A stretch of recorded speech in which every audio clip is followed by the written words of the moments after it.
तो बुद्धिज्म को, कुमारिल को लगा कि बुद्धिज्म ने पूरा वैदिक कल्चर जो है वो डाउनसाइड कर दिया, ठंडे बस्ते में डाल दिया। हर आदमी जो है वो फिलहाल यही कर रहा है कि बुद्धम शरणम गच्छामि, बुद्धम शरणम गच्छामि। तो उसके बाद क्या हुआ ये देखो। देखो उसके बाद क्या हुआ। फर्स्ट ऑफ ऑल अभी हम ये समझते हैं, ये है कुमारिल भट्ट, ठीक है। ये अब चले गए बुद्धिज्म कल्चर को समझने, ठीक है।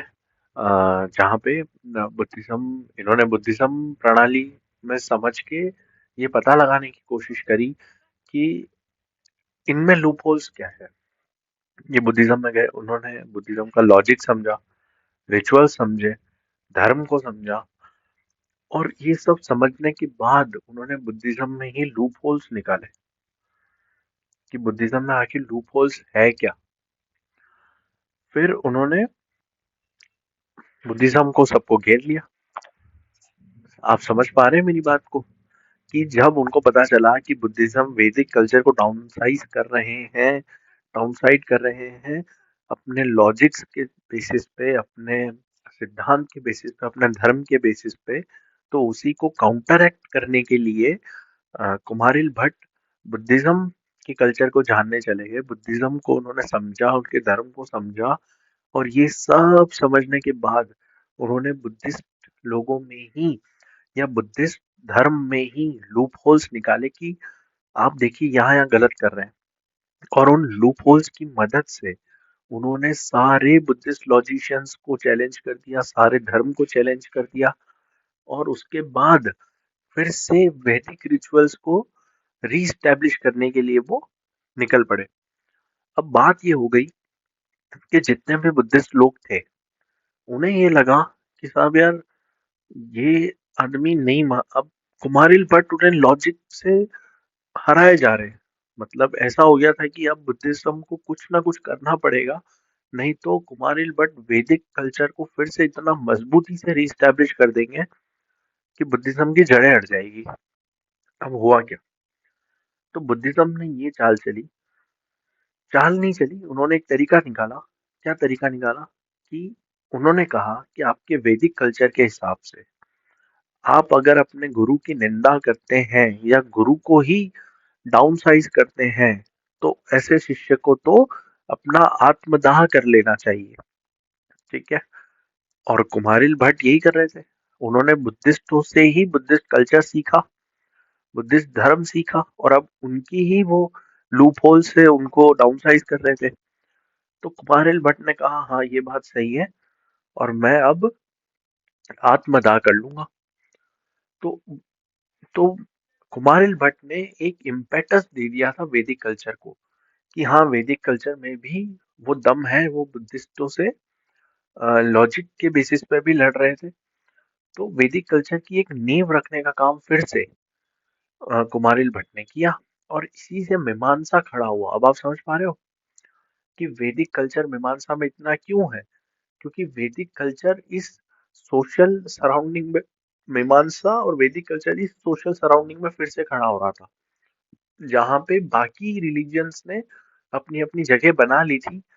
तो वहां पे वैदिक रिचुअल्स का इतना जबरदस्त, इतना जोर से इस्टेब्लिश करना जरूरी था, इसलिए ये सारा मीमांसा खड़ा हुआ।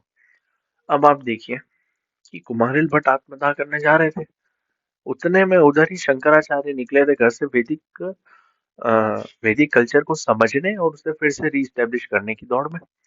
वो कुमारिल भट्ट के पास चले गए कि आपने जो ये नींव रखी है, इसे और मजबूत करने की जरूरत है, इसे और फैलाने की जरूरत है, तो आप मेरी मदद करिए इसमें।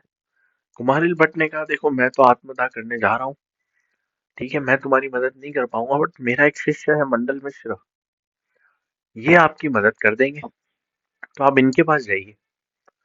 तो मंडल मिश्र जो है, फिर शंकराचार्य मंडल मिश्र के पास जाते हैं, ये वेदों के ज्ञानी। मंडल मिश्र से बड़ा ज्ञानी ढूंढना मुश्किल वेदों में। बट फिर शंकराचार्य और मंडल मिश्र की फेमस डिबेट आती है, जो कई दिनों तक, कई महीनों तक चलती है, और फिर उसके बाद मंडल मिश्र शंकराचार्य को सरेंडर करते हैं और फिर शंकराचार्य अपना अद्वैत वेदांत का एक कॉन्सेप्ट देते हैं और वैदिक कल्चर को फिर से मजबूती से रीस्टैब्लिश कर देते हैं। तो अब आप समझे कि कैसे कुमारिल भट्ट ने बुद्धों से ही सीख के उनका लूप होल निकाल के और वैदिक कल्चर को रीस्टैब्लिश करने के लिए एक मीमांसा धर्म का एक स्कूल ऑफ फिलोसॉफी जो है वो ऑर्गेनाइज हो गई। ठीक है, उसके पहले भी जैमिनी ने दी थी बट उसे फिर से ऑर्गेनाइज करी और उससे कैसे शंकराचार्य ने जो है वेदांत खड़ा किया, इन सब का लिंकेज क्या है और सोशल सराउंडिंग क्या है। बात समझ आ रही है क्या? अब देखिए, ये मैंने आपको ऊपर ऊपर से बता दी, इसमें बहुत सी डिटेल्स और भी है कि इन दोनों की डिबेट में क्या क्या बात हुई, है ना। कुमारिल भट्ट ने क्या क्या लूप होल्स निकाले, कुमारिल भट्ट से पहले क्या मीमांसा नहीं था, है ना। ये सारी बातें हैं बट इन बातों का अभी कोई मतलब नहीं है। जब हम फिलोसॉफिकल टॉक्स करेंगे उसमें हम इन सबको क्लियर करेंगे। बट फिलहाल एग्जाम की पॉइंट ऑफ व्यू से देखें तो हम मीमांसा समझ चुके हैं, कैसे आया सोशल सराउंडिंग्स, बेटर अंडरस्टैंडिंग के लिए हम समझ चुके हैं। उससे ज्यादा अभी हमारा कोई मोटिव नहीं है। ठीक है, तो अब नेक्स्ट क्लास में मिलेंगे अद्वैत वेदांत के साथ, जो ही इसका एक एलाइड पार्ट है। और देखते हैं कि क्या हो सकता है अद्वैत वेदांत में। हालांकि मैंने एक नींव अभी आपकी डाल दी अद्वैत वेदांत की, जो मैंने आपको एरर समझाया था उससे आप थोड़ा सा अंदाजा लगा सकते हैं कि अद्वैत वेदांत आखिर कहना क्या चाह रहा है। ठीक है, तो अब हम बात करेंगे अगले दिन अद्वैत वेदांत की। अद्वैत वेदांत की अभी हम चलते हैं। कोई भी डाउट हो इसे रिप्ले करके देखिए, फिर भी डाउट हो आप मेरे को टेक्स्ट करिए, अपन आराम से मिलके इसे सॉल्व करेंगे। और चलिए ठीक है, टाटा बाय बाय, जय हिंद।